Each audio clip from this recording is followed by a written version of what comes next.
श्री जानकी वल्लभो विजयते। श्री राम जय जय राम। श्री राम जय जय राम। श्री राम जय जय राम। श्री राम जय जय राम।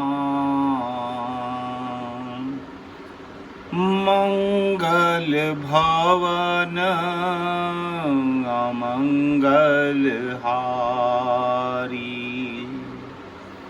द्रवहूँ सुदशरथ अजिर बिहारी।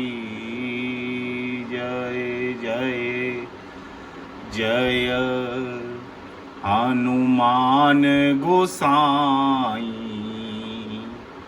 कृपा करो गुरु देव की नाई।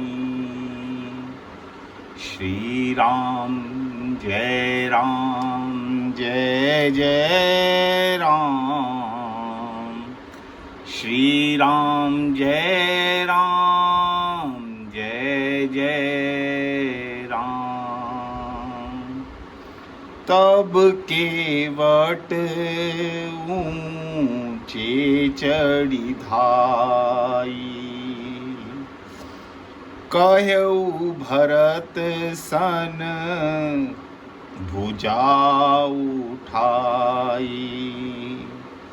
नाथ देखिए विटप विशाला। पाकरी जम्बू रसाल तमाला। जिन तरुवरन मध्य बटु सोहा।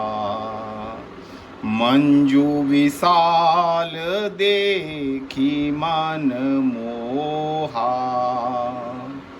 नील सघन पल्लव फल लाला। अविरल छाह सुखद सब काला। श्री राम जय जय राम। श्री राम जय जय राम।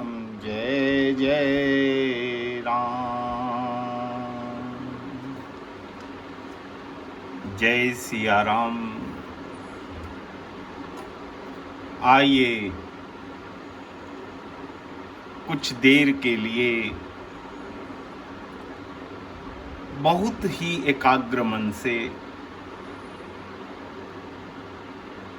शांत चित्त से ठाकुर श्री नवनीत प्रियालाल जी की हाजिरी में भगवान श्री सीताराम जी के चरणारविंद का ध्यान करते हुए उस पावन स्थली चित्रकूट में प्रवेश करते हैं जो भगवान श्री सीताराम जी की विहार स्थली है।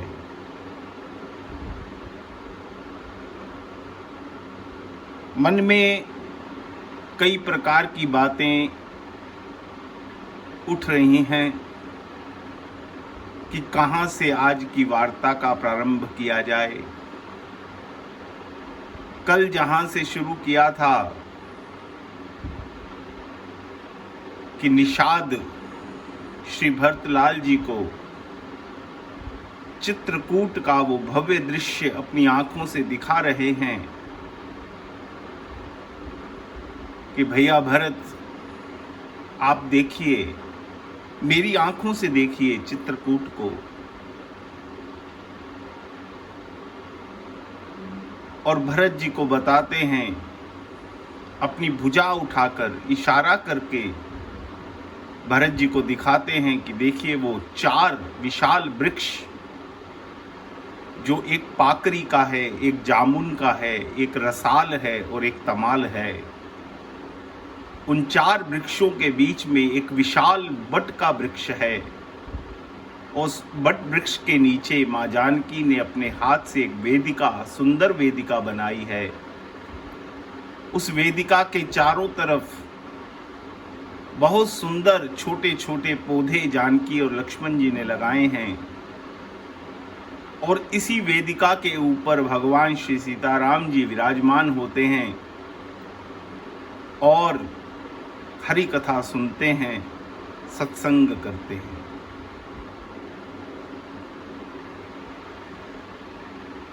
मगर आज की बात यहीं से शुरू करते हैं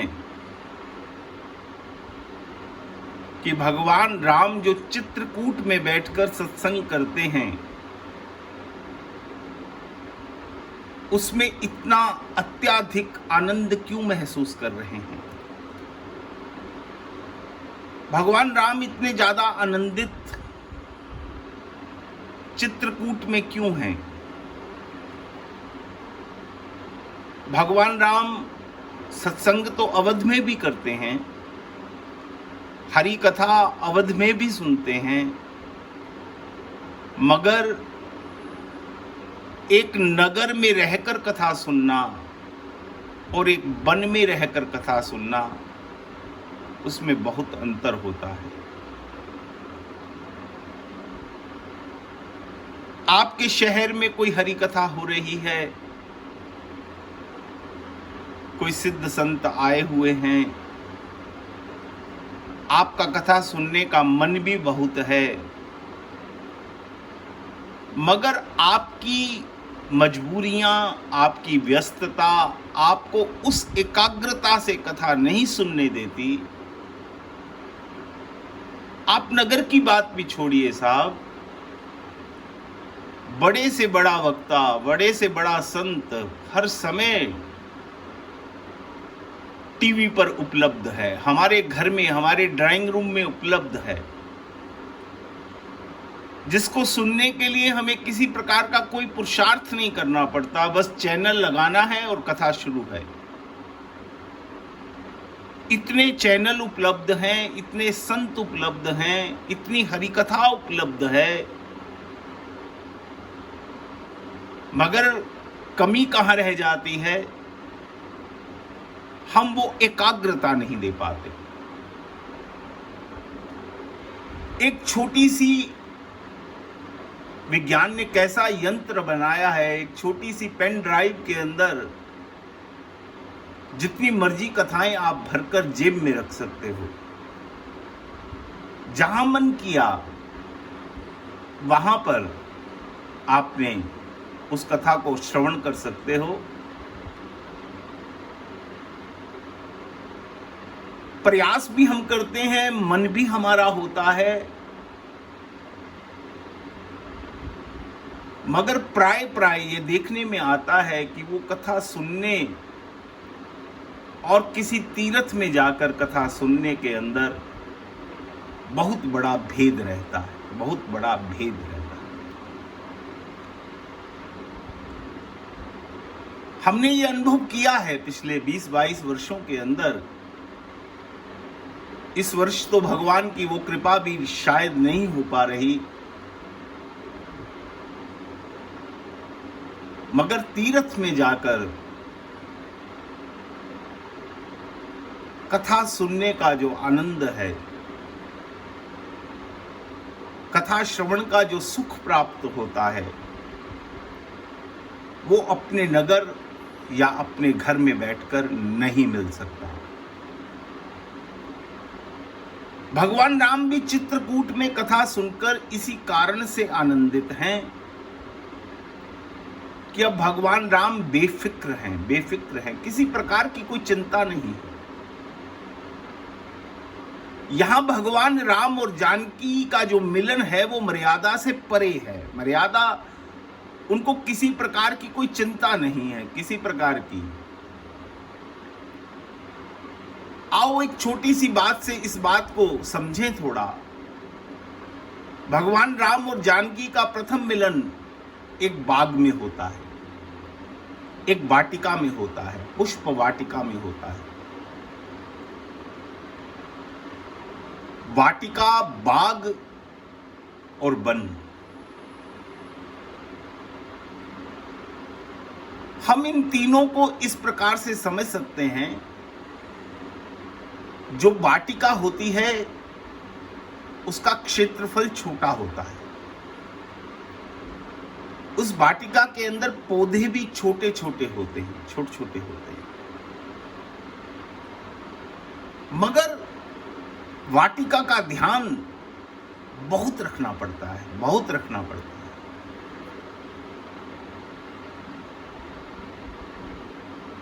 अगर कहीं आपका ध्यान उसमें ना दे पाओ, चूक जाओ कहीं पर, तो वाटिका कुंभला जाती है।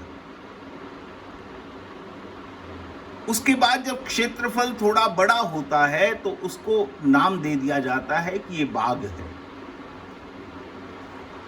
उसके अंदर छोटे पौधे भी होते हैं और बड़े वृक्ष भी होते हैं, दोनों तरह का सम्मिलित रूप होता है वहां पर।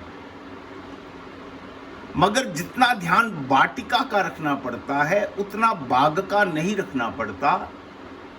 वाटिका का ध्यान, या आप सीधे सीधे शब्दों में यूं समझ लीजिए कि आपके घर के बाहर जो छोटा सा लॉन है उसका ध्यान आपको अपने कॉलोनी के बाग से ज्यादा रखना पड़ता है। और तीसरा है वन। वन के अंदर वृक्ष ही वृक्ष हैं, फूल ही फूल हैं, सुगंध ही सुगंध है, मगर वहां किसी प्रकार की उसकी रख रखाव की कोई चिंता नहीं होती। वन में जाते ही आपको एक अनुभव पहली बार में देखते ही आपके जहन में आता है कि देखो प्रकृति ने कितनी सुंदरता लुटा रखी है, प्रकृति की रचना कितनी सुंदर है, और प्रकृति भगवान का स्वरूप है। यानी वन में पहुंचते ही भगवान को याद नहीं करना पड़ता, भगवान स्वयं आपके जहन में आ जाते हैं। भगवान राम और जानकी का प्रथम मिलन जो होता है वो एक वाटिका में होता है। इतनी छोटी वाटिका भी नहीं है, उसको आप बाग भी कह सकते हैं। भगवान राम और जानकी का प्रथम मिलन हुआ आंखों ही आंखों से, बोले नहीं, ना जानकी जी कुछ बोली हैं ना राम जी कुछ बोले हैं, आपस में कोई वार्ता नहीं हुई, मगर जानकी जी भी अपने हृदय से राम को बार बार देखना चाहती हैं और राम भी जानकी जी को बार बार देखना चाहती हैं।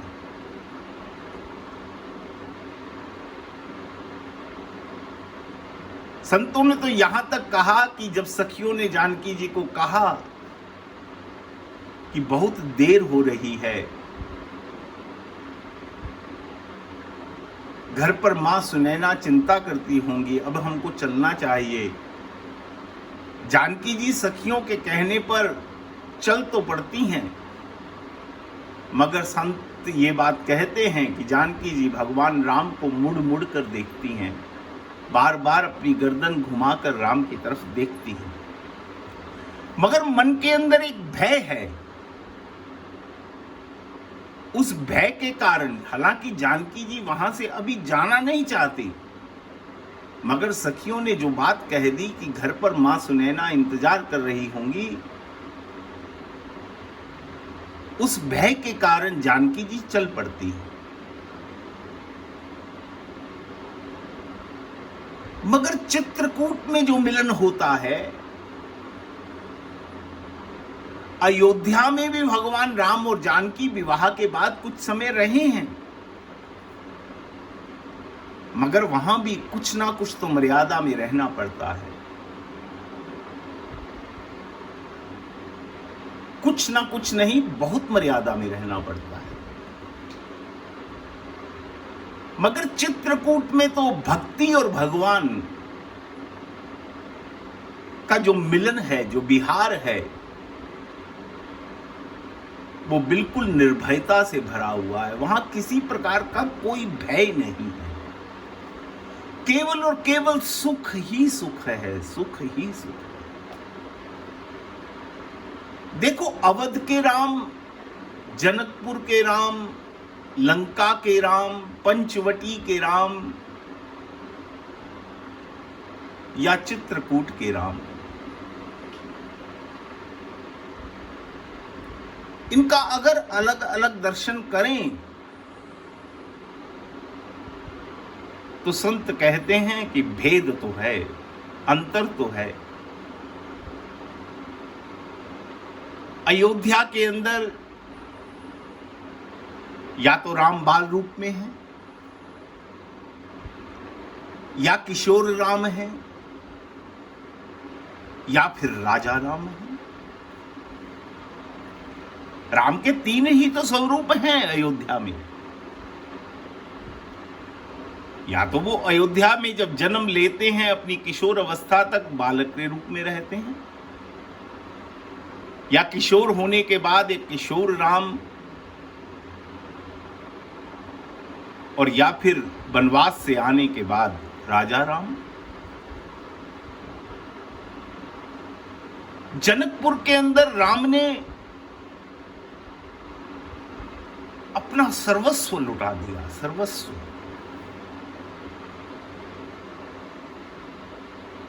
अपनी सुंदरता लुटा दी,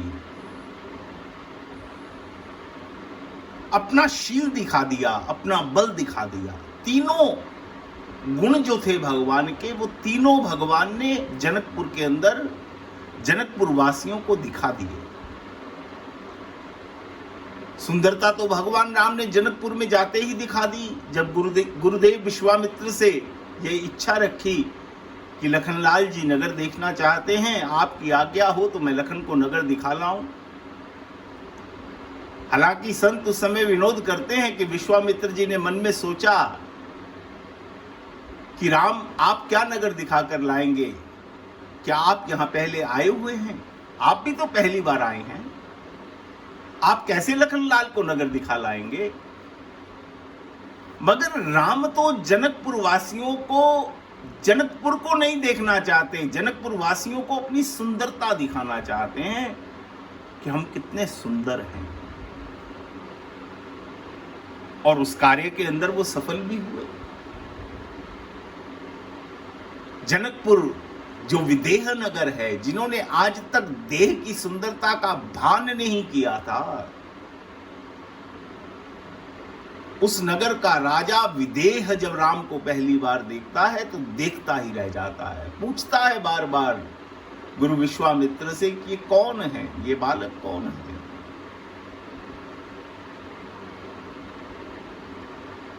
और विश्वामित्र भी विदेह की उस दशा को देखकर समझ जाते हैं कि आज विदेह को भी देह का भान हो गया, क्योंकि राम सुंदर ही इतने हैं।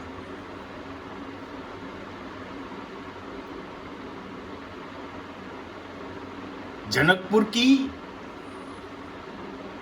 वृद्ध माताएं तो अपने अपने घर के द्वार पर आकर राम और लखन के दर्शन कर लेती हैं।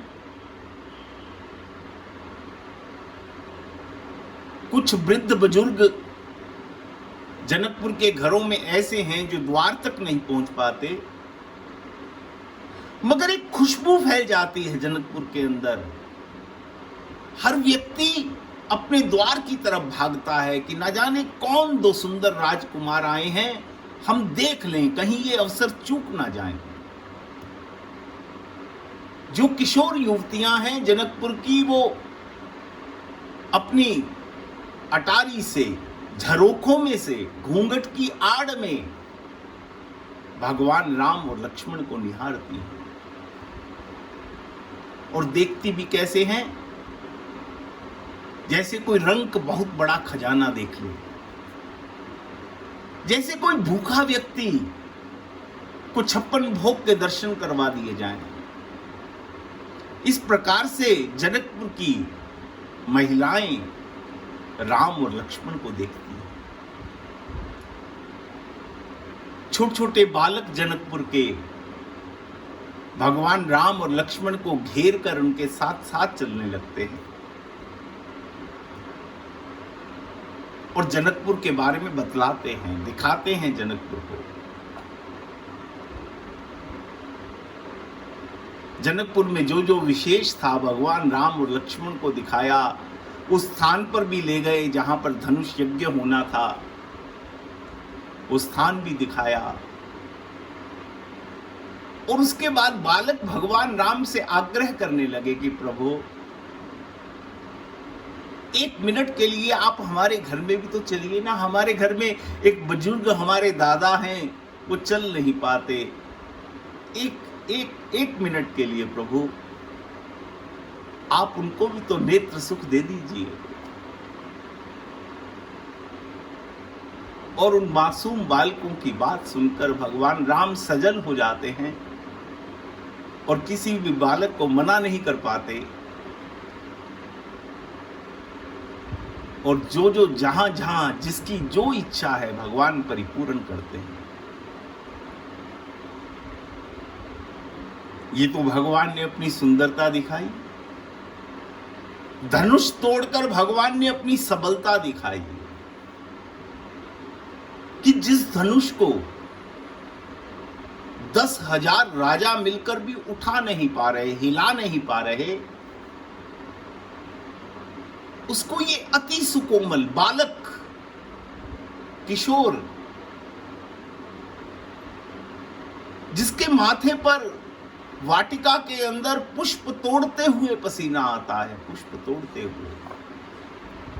जानकी जी ने देखा है, सखियों ने देखा है और उनके मन में यह संशय भी है। चाहती तो है कि धनुष इनके द्वारा टूट जाए, मगर पुष्प वाटिका का दृश्य याद करके वो फिर सोचती है नहीं, इनके बस का नहीं। क्योंकि जिस राम को पुष्प तोड़ने में श्रम लगता है, पुष्प तोड़ने में, वो राम धनुष कैसे तोड़ेगा? सखियों के मन में ये विचार है, जानकी जी के मन में ये सवाल है।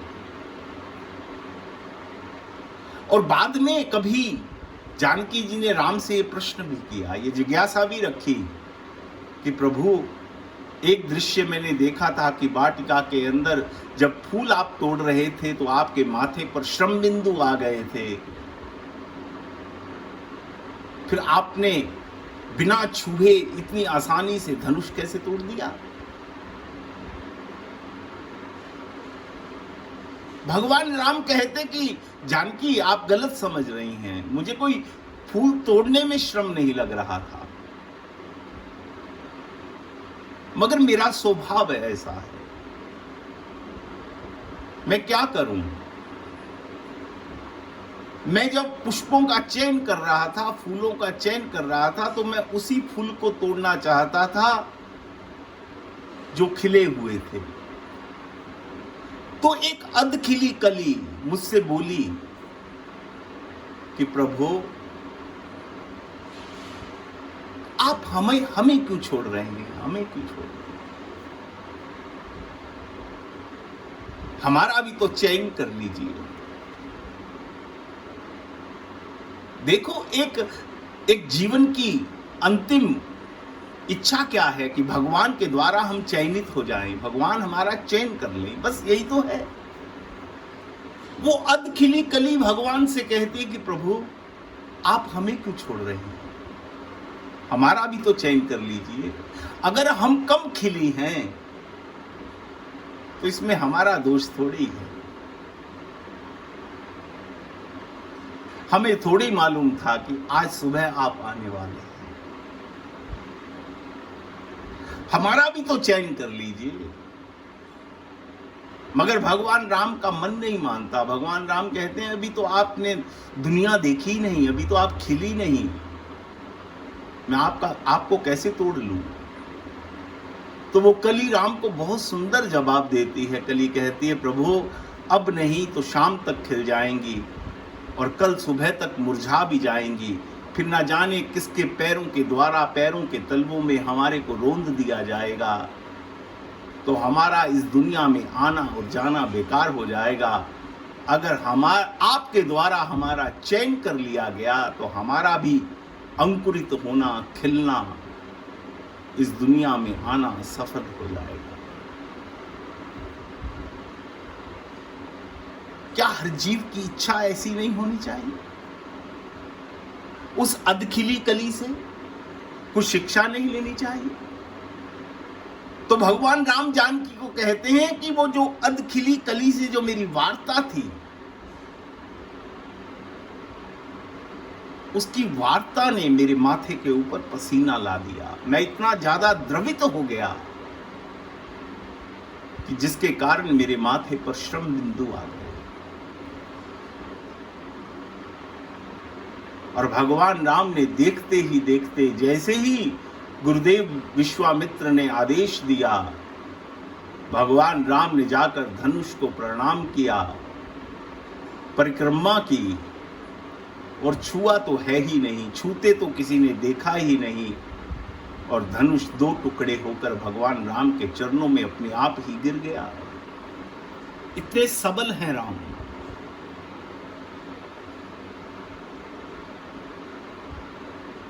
अब लखनलाल जी ने सोचा कि भगवान की सुंदरता भी सबने देख ली और बल भी देख लिया, मगर एक गुण भगवान का भी रहता है कि भगवान में शीलता कितनी है, भगवान शील कितने हैं, भगवान कितने बड़े शीलवान हैं, ये अभी जनकपुर वासियों ने देखा नहीं।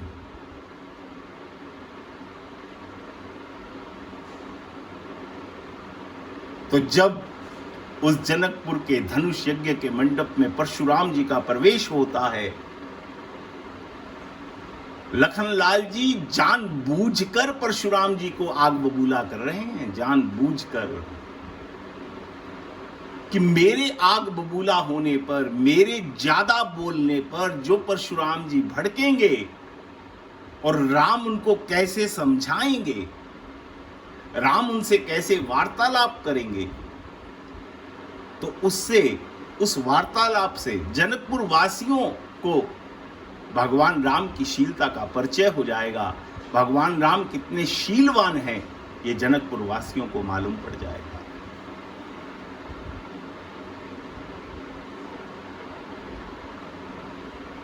देखिए, इसलिए जनकपुर के जो राम हैं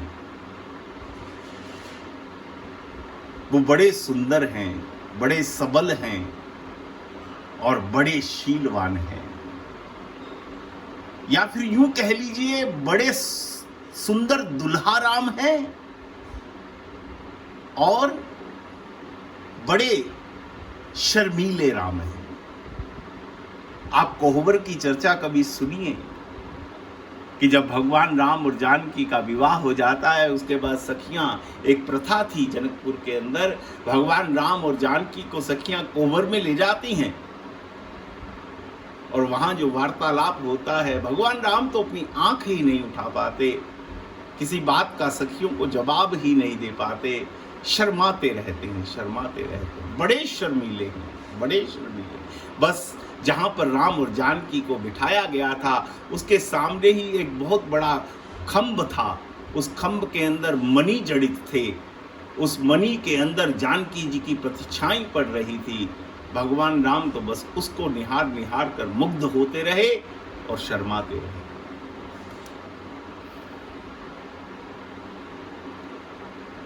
तो हम चर्चा कर रहे हैं कि अयोध्या के राम या तो बालक राम हैं, या किशोर राम हैं, या राजा राम हैं। जनकपुर के राम या दुल्हा राम हैं, या बहुत शर्मीले राम हैं। लंका के राम बड़े शूरवीर राम हैं, बड़े शूरवीर हैं, काल स्वरूप राम हैं। राक्षसों को काल दिखाई देता है राम के अंदर। मगर चित्रकूट का मेरा राम, तो संतों ने कहा है कि चित्रकूट में ना बालक राम है, ना किशोर राम है, ना दुल्हा राम है, ना कोई उसके अंदर ऐसी वृत्ति नजर आती है कि जैसे लंका के राक्षस भयभीत हो रहे हैं यहाँ चित्रकूट में कोई भयभीत नहीं हो रहा। यहाँ तो संतों ने संज्ञा दी कि चित्रकूट के राम तो धर्मात्मा राम है, धर्मात्मा राम।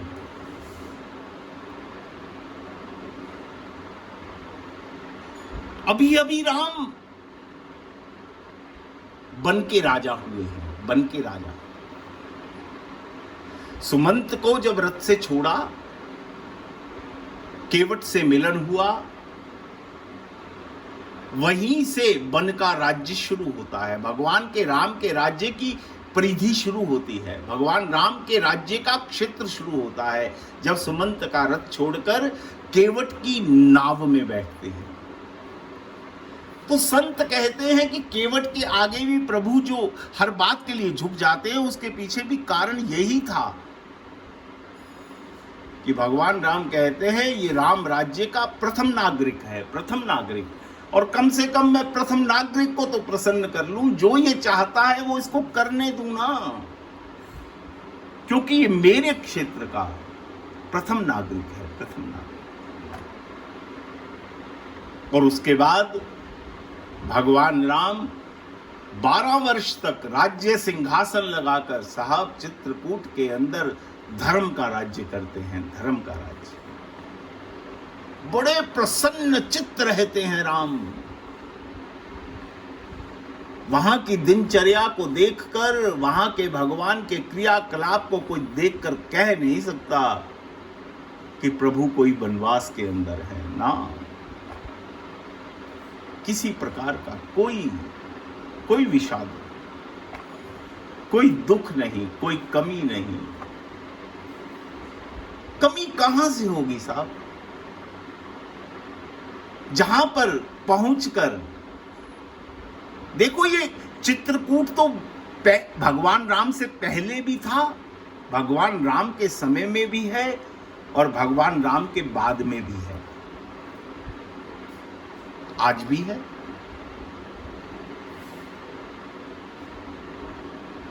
तुलसीदास जी भी चित्रकूट में रहते हैं, रहीम भी चित्रकूट में जाकर रहते हैं।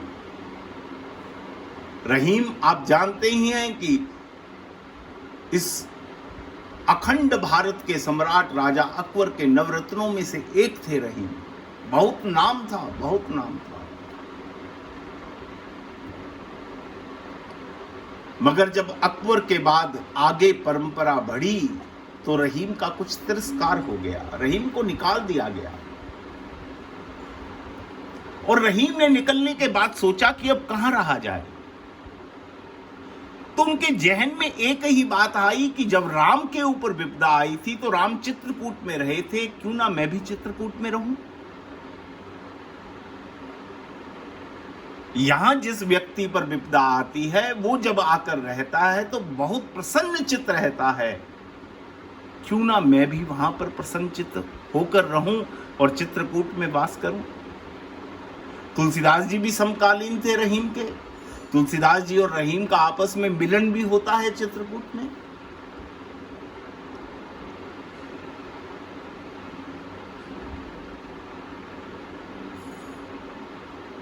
मगर रहीम जैसा व्यक्तित्व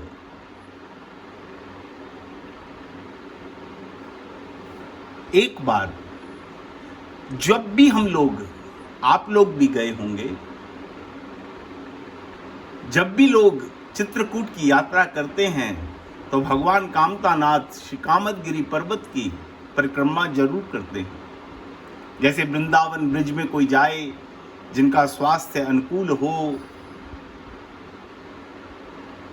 तो वो गिरिराज जी की परिक्रमा जरूर करते हैं।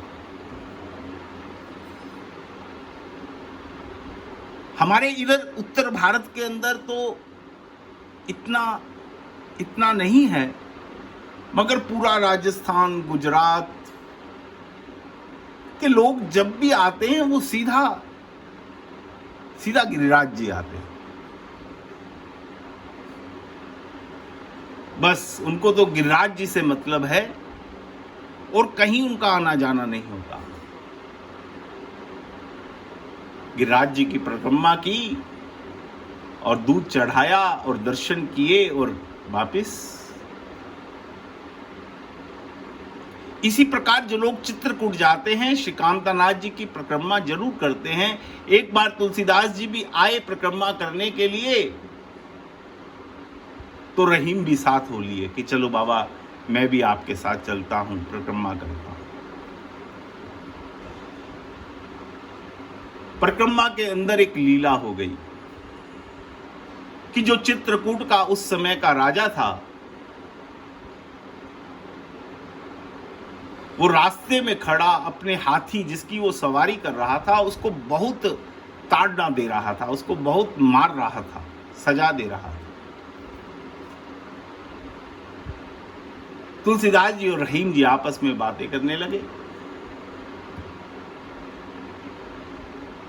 तुलसीदास जी ने पूछा रहीम से कि बाबा बताओ ये क्यों मार रहा होगा, आपकी सोच क्या कहती है? तो रहीम ने कुछ सोचकर कहा कि बाबा आप जानते ही हैं कि हाथी का एक स्वभाव होता है कि ये जब सड़क पर मार्ग पर चलता है तो सड़क की धूल, मार्ग की धूल इकट्ठी कर करके अपने ऊपर ही फेंकता रहता है, और इसके ऊपर इस समय राजा बैठा था, इसने वो ही अपनी क्रिया की होगी और वो कुछ धूल राजा के वस्त्रों से लग गई। राजा के वस्त्र देखो गंदे हुए हैं, इसलिए शायद राजा हाथी की ताड़ना कर रहा है। तुलसीदास जी ने अगला प्रश्न किया, अच्छा ये तो बताओ ये हाथी मिट्टी इकट्ठी करके डालता क्यों है, अपने ऊपर डालता क्यों है? ये कैसा स्वभाव है इसका, ऐसा क्यों करता है ये? रहीम जी कहते मैं और हाथियों के स्वभाव को तो नहीं जानता, मगर इस हाथी को देखकर ऐसा लग रहा है कि ये उस धूल को ढूंढ रहा है, उस कण को ढूंढ रहा है जिस धूल के कण को पाकर शिला हुई अहिल्या तर गई थी। इसने किसी से सुन लिया होगा कि यहां पर सीताराम जी का विहार हुआ है और इस धूल के अंदर भगवान राम के चरणों की उस रज के कण को हाथी ढूंढ ढूंढ कर अपने ऊपर फेंक रहा है कि जैसे वो पत्थर हुई अहिल्या तर गई थी, हो सकता है मेरा भी कल्याण हो जाए। ये चित्रकूट की महिमा है साहब, चित्रकूट की महिमा है, रहीम की महिमा नहीं है। ये चित्रकूट की महिमा है, जहां पर जाकर विचार बदल जाए, बुद्धि बदल जाए। आप भील की रातों को देख लीजिए ना, भगवान राम के समक्ष जब वो पेश होते हैं क्या कहते हैं कि प्रभु हमने आज तक किया ही क्या है। आते जाते हुए यात्रियों को या तो लूट लिया, उनके वस्त्र चुरा लिए, उनके बर्तन चुरा लिए, उनको कष्ट दे दिया, उनको पीड़ा दे दी। इसके सिवा हमारी पीढ़ियों ने या हमने अपने जीवन में आज तक इसके अलावा कोई काम नहीं किया। और देखो सबसे बड़ी बात है कि ये भील की रात जानते भी नहीं कि ये भगवान है, ये भी नहीं जानते। मगर एक तो चित्रकूट की भूमि, ऊपर से सीताराम जी का सानिध्य। चित्रकूट तो पहले भी था, आज भी है, मगर उस समय चित्रकूट जो प्रफुल्लित हुआ होगा सीताराम जी का सानिध्य पाकर। आप मेरे साथ साथ चलने का प्रयास कीजिए, सोचिए अपने हृदय से, अपनी बुद्धि से, अपने मन से कि उस समय चित्रकूट की साहब क्या स्थिति होगी।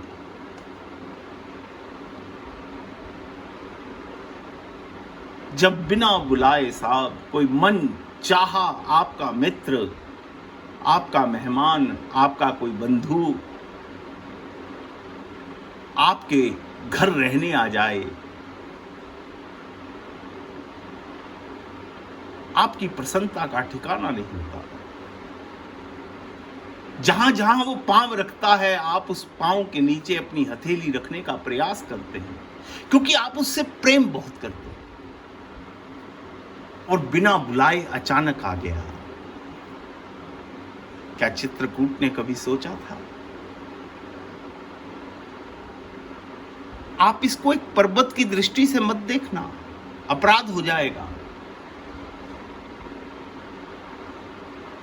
आप चित्रकूट के ऊपर जो ये वृक्ष हैं, जो भी वनस्पतियां हैं, मंदाकिनी जी बह रही हैं, ये सब सजीव हैं, सब सजीव हैं। ये सब संत हैं, ये सब ऋषि मुनि हैं। इन्होंने अपना कितना आनंद, कितना सुख लुटाया होगा जब प्रभु पहुंचे होंगे। जो निषाद राज भुजा उठाकर भरत जी को दिखा रहे हैं ना,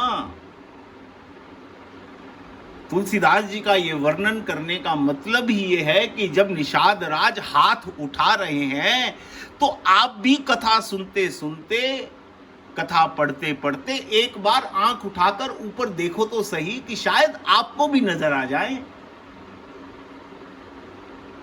और आपका ये प्रयास होना चाहिए कि अब भरत के साथ साथ हो लो। भरत जैसे संत के साथ ही चित्रकूट में प्रवेश हो सकता है।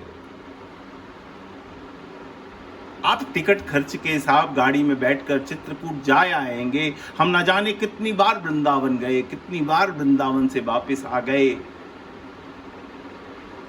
कितनी बार कौन कौन से तीर्थ कर लिए, मगर सबका हिसाब सबके पास है कि उन्होंने क्या पाया और क्या खोया। उसकी कोई चर्चा करने की आवश्यकता नहीं है। मैं किसी के बारे में क्या जान सकता हूं कि किसी ने क्या पाया और किसी ने क्या खोया, मगर अपना अपना अगर हम हिसाब जोड़ेंगे तो हमको एक चित्र पता लग जाएगा अपना। मगर जब किसी संत के साथ प्रवेश करेंगे, कथा सुनते सुनते, कथा पढ़ते पढ़ते, कथा सुनने और पढ़ने का मतलब यह होता है कि हृदय से अब साथ साथ हो लो, हृदय से उस लीला का अवलोकन करो, देखो, एक दृश्य तो बने आंखों के आगे। जब निषाद भुजा उठाए साहब भरत जी को दिखाने के लिए, उस समय हमारी आंख भी एक बार आसमान की तरफ उठे कि जहां भरत देख रहे हैं मैं भी देखूं। वो 4 सुंदर वृक्ष और उन 4 सुंदर वृक्षों के बीच में एक बहुत विशाल वट वृक्ष।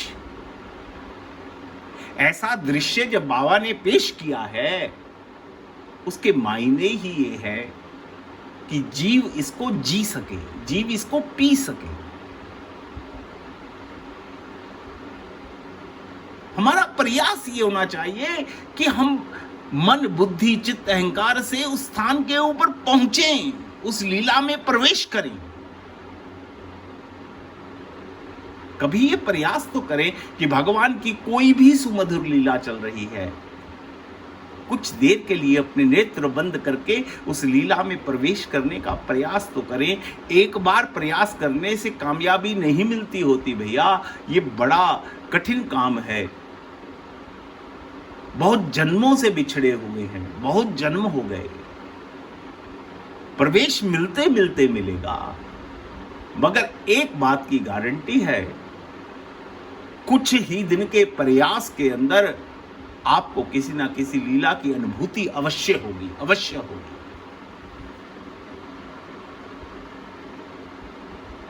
आप एक दिन ऐसा देख पाओगे, ऐसा देख आओगे उस लीला के अंदर कि मैंने निषाद के साथ, आज भरत जी के साथ पीछे लगे जो चित्रकूट में प्रवेश किया, जो मैंने देखा वो तो बाबा ने भी नहीं लिखा, तुलसीदास जी ने भी नहीं लिखा, वो भूल गए।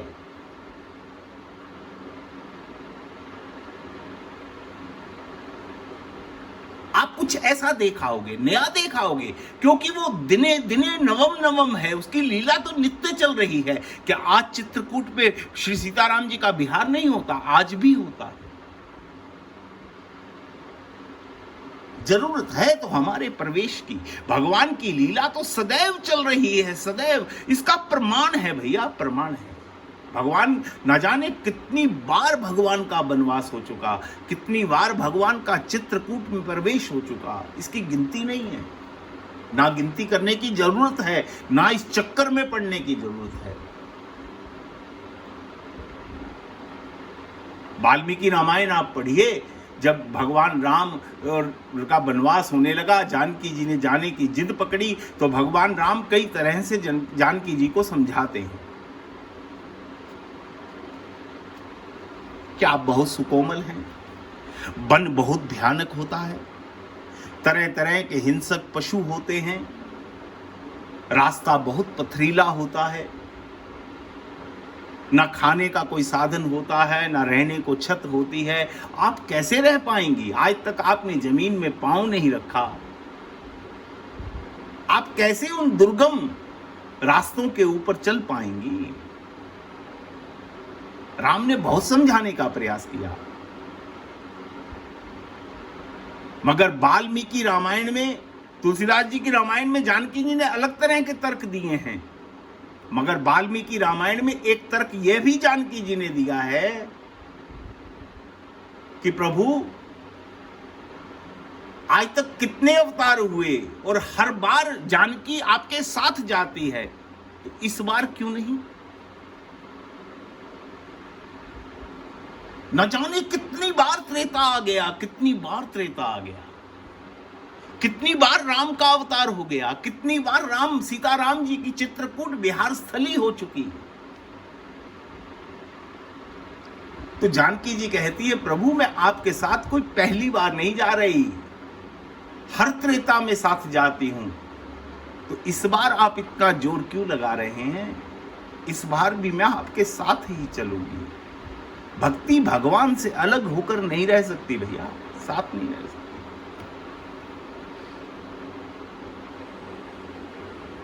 भगवान का वह नित्य विहार है, नित्य विहार। अगर हम ये शब्द भी कहें ना कि भगवान चित्रकूट में गए थे, वहां पर उस वेदिका पर बैठे थे, तो ये भी अपराध हो जाएगा। हमको सदैव वर्तमान में इस लीला का दर्शन करना है, वर्तमान में। कोई इतिहास के रूप में इस कथा को नहीं सुनना, नहीं पढ़ना।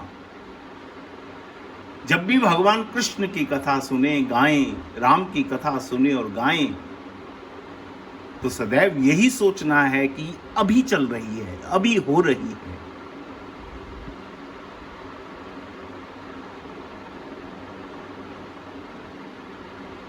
केवट का जो हाथ दिखाने का भाव है, भरत जी को जो दिखा रहे हैं, भरत जी को दिखाने की जरूरत नहीं थी, वो हम जैसे जीवों को आवाज लगा रहे हैं कि आ जाओ, तुम भी आ जाओ। ये हाथ जो मैंने उठाया है, जो मैं इतना ऊंचा बोल बोल कर भरत को बता रहा हूँ, वो भरत को सुनाने की जरूरत नहीं है। भरत जी तो देख ही रहे हैं, मगर हम जैसे जीवों ने आंखों के ऊपर ऐसा चश्मा लगा रखा है, हमको दिखाई नहीं देता। केवट तो इतना ऊंचा बोल बोल कर, हाथ उठा उठा कर हमको दिखा रहे हैं, हमको दिखा रहे हैं कि आप आ जाओ ना, देख लो, हम प्रवेश करने वाले हैं, आप भी हमारे साथ चलो, हमारे साथ हो। न जाने बार बार इस बात को कहने को मन होता है। हनुमान जी छलांग लगाने लगते हैं, तब उस संदर्भ में मैंने आपको कहा कि अब हनुमान जी जा रहे हैं, हम भी हृदय से साथ हो लें। हमें भी शायद भक्ति की खोज हो जाए। हो सकता है हम पूरी उड़ान ना भर पाएं, समुद्र के किनारे उन बानरों के बीच में ही बैठे रह जाएं। तो जानकी जी के दर्शन अगर नहीं भी होंगे, तो जानकी का समाचार तो हमको भी मिलेगा ना। जानकी की कुशलता तो हमें भी सुनने को मिलेगी। इतना कार्य तो जीवन में हो ही जाएगा। अगर मन से साथ चलकर ना भी उड़े उन बानरों के साथ, जहां जामवंत बैठे, अंगद बैठे, नलनील बैठे और बानर बैठे, उनके बीच में ही कहीं बैठ जाते, हनुमान के साथ छलांग लगाने की ना भी हिम्मत कर पाते, तो हनुमान आकर राम से पहले सर्वप्रथम इन बानरों को जब भक्ति का समाचार सुनाएगा, तो हम भी तो बीच में बैठकर समाचार सुन ही लेंगे ना भैया। कथा श्रवण की वस्तु नहीं है, श्रवण मत किया करो, इसको पिया करो भैया, पीने की चीज है ये पीने की वस्तु है। कथा को सदैव पियो। ठाकुर को देखा नहीं जाता, ठाकुर को निहारा जाता है। नजरों से पीना होता है ठाकुर की सुंदरता को।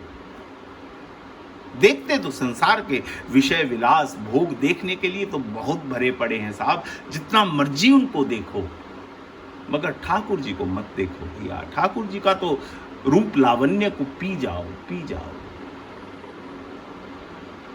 एक छवि वहीं पर रह जाए, एक छवि को इतना पी जाओ कि हृदय के अंदर सदैव सदैव विराजमान हो जाए।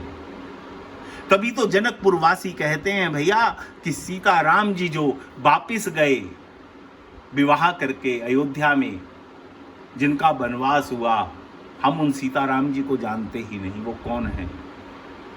हमारे सीताराम जी, हमारी जानकी जी की तो विदाई ही नहीं हुई। हमने तो राम को घर दामाद बनाकर रखा हुआ है। हमारे सीताराम जी तो सदैव सदैव जनकपुर में ही वास करते हैं। और नित्य प्रति जनकपुर में आप जाकर देखिए कि सीताराम जी का नित्य नित्य नवीन साहब, नित्य क्या श्रृंगार होता है, और नित्य एक ही वेश होता है। राम दुल्हा हैं और दुल्हन सीता है। साहब क्या बात है, क्या रूप है, क्या रूप लावण्य है। गोपियां उद्धव से कहती है ना कि हमारा कृष्ण वृंदावन छोड़कर कभी गया नहीं, जा नहीं सकता। आज भी ब्रिजवासी कहते हैं कि वो द्वारिकाधीश कोई और है, हम नहीं जानते उसको कि वो कौन है। हमारा कन्हैया, हमारा लाला कभी ब्रिज की परिधि से बाहर जा ही नहीं सकता। राधा के प्रेम ने इतना बांध रखा है उसको, इतना बांध रखा है साहब। कभी कृष्ण मां यशोदा के वात्सल्य को छोड़ नहीं पाते। भगवान कृष्ण गोपियों के प्रेम को छोड़ नहीं पाते। राधा की निकुंज का कभी त्याग नहीं कर सकते कृष्ण साहब, कभी त्याग नहीं कर सकते। और जानकी जी चित्रकूट में यहां निर्भय होकर बस रही है। एक बार भी कभी भगवान राम तो अवध को याद करते हैं, जानकी जी ने ना कभी अपने ससुराल वालों को याद किया, ना कभी अपने माँ बाप को याद किया। एक बार कहीं उल्लेख नहीं मिलता, कहीं उल्लेख नहीं मिलता, क्योंकि भक्ति का लक्ष्य तो भगवान है और भगवान समक्ष है। अब किसको जाऊं कहां तज चरण तिहारे, अब तेरे को छोड़कर किसको याद करूं। कौन सी ससुराल।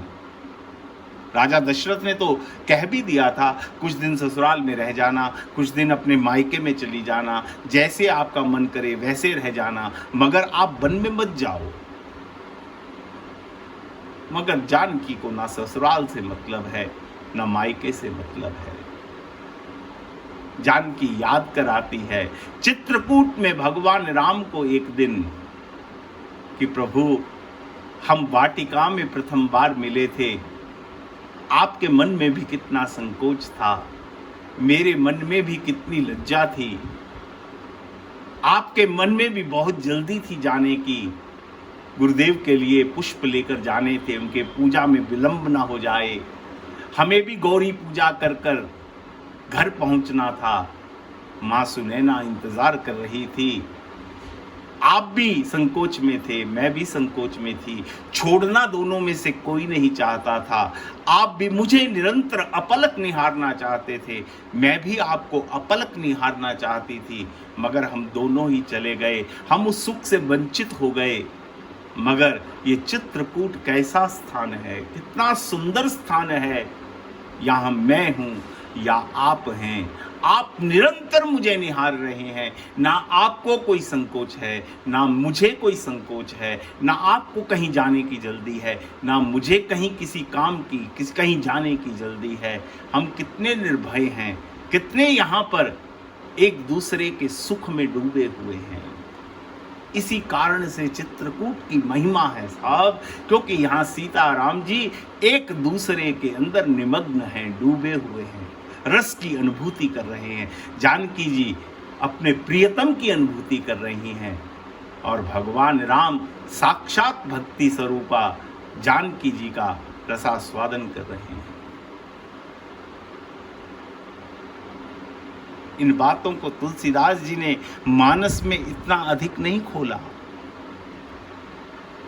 मगर ये दर्शन तो साहब जो संत, जो फकीर, जो अलमस्त दीवाने साहब निषाद की आवाज़ सुनकर बार बार भरत के साथ हो लेते हैं ना, वो कोई ना कोई दृश्य ऐसा देख आते हैं और फिर वो भगवान की पोल पट्टी आकर खोल देते हैं कि वहाँ तो जानकी जी राम से ऐसे बात कर रही थी, राम जानकी से ऐसे ऐसे ऐसे लीला कर रहे थे।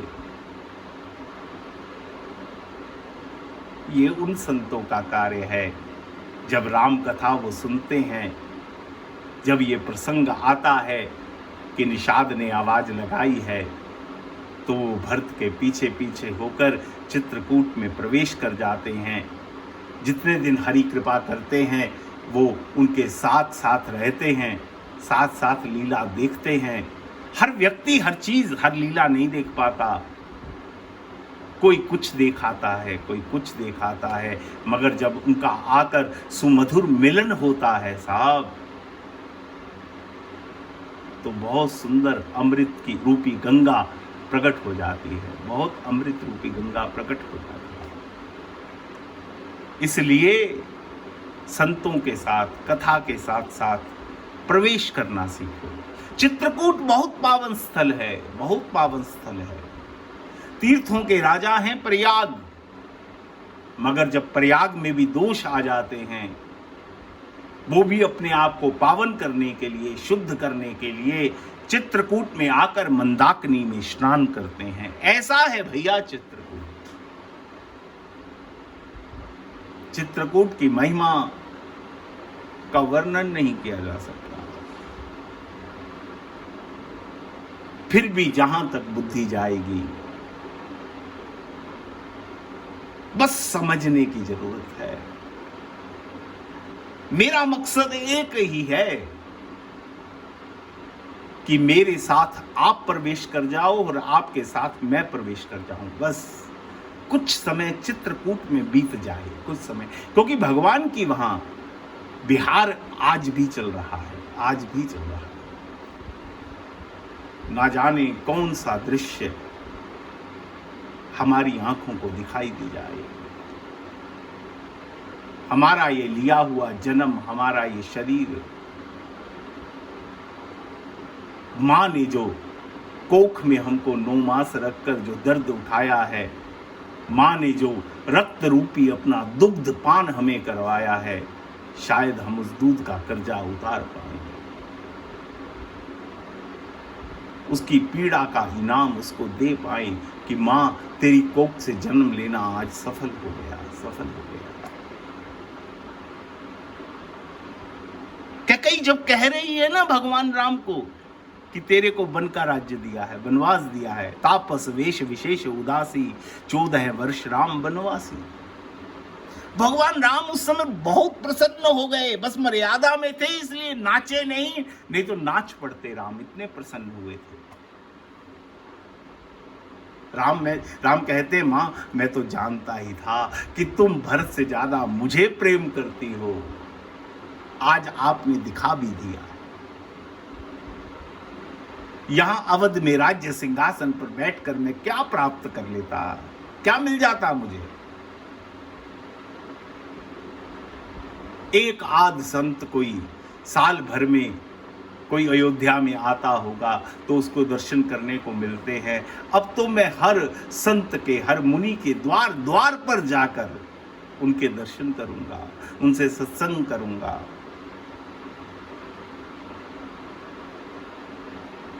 कितनी प्रसन्नता है राम के मन में। देखो मां, आपने एक ही वर्ष से कितने काम कर दिए, कितने काम कर दिए। राजा दशरथ को उऋण कर दिया, नहीं तो उन्हें आज नहीं तो कल हर जीव ने जाना है, वो ऋणी ही चले जाते, आपके 2 वरों का ऋण ही साथ में ले जाते। देखो इन 2 वरदानों से वो भी उऋण हो गए। जो आज तक उनमें विरक्ति जागृत नहीं हुई थी, वैराग्य नहीं जागा था, वो आज जाग गया। भरत जैसे संत को की छत्र छाया में ही राम राज्य की स्थापना हो सकती है। आपने अवधपुर वासियों के भाग्य खोल दिए साहब कि अब आप अवध के अंदर भी राम राज्य की स्थापना का संकल्प पूर्ण हो सकता है। एक एक वर के साथ मां आपने कितने कार्य कर दिए, मैं कैसे प्रशंसा करूंगा आपकी। ऐसे हैं राम। और चित्रकूट के राम तो धर्मात्मा राम हैं साहब, धर्मात्मा। बस कुछ देर नित्य मन से चित्रकूट में रहने का प्रयास किया करो। चित्रकूट में अपने अपने ढंग से सोचा करो कि वो स्थान कैसा होगा, उस पर भगवान कैसे रहते होंगे, कैसे वस्त्र पहनते होंगे, क्या खाते होंगे, भील किरातों से बात कैसे करते होंगे, सत्संग कैसे होता होगा, लक्ष्मण से कैसे वार्ता होती होगी, जानकी जी से भगवान राम कैसे विनोद करते होंगे।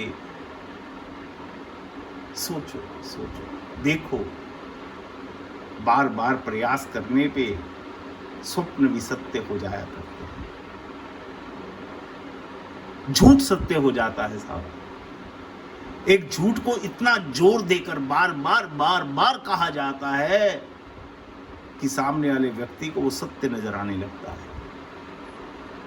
आप किसी भी मन से बार बार प्रयास करते रहो, एक दिन लीला में प्रवेश अवश्य मिल जाएगा, अवश्य मिल जाएगा। और हमारे जीवन का लक्ष्य यही होना चाहिए कि किसी प्रकार येन केन प्रकारेण हमको एक बार चित्रकूट, जो भगवान श्री सीताराम जी की विहार स्थली है, जहां पावन मंदाकिनी बहती है, जहां अत्रि और अनसुईया का स्थान है, जो जहां पर भील किरात रहते हैं, जहां पर किसी समय भरत आया था, भरत के कारण कामतगिरी के पत्थर पिघल गए थे, भगवान की वो सुंदर स्फटिक शिला जिस पर भगवान राम विराजते हैं, उसको हमें भी एक बार देखना है, देखना है। मन का ये लक्ष्य बना लो भैया, अवश्य नजर आएगा। बस इसी भाव के साथ आज की इस वार्ता का विश्राम करते हैं। बस अपना ध्यान रखिएगा, अपने स्वास्थ्य का ध्यान रखिएगा, अपने परिवार आस पड़ोस का ध्यान रखिएगा और विश्व के मंगल हेतु अवश्य अवश्य कामना कीजिएगा। इन्हीं शब्दों के साथ मेरी आपको जय सिया राम।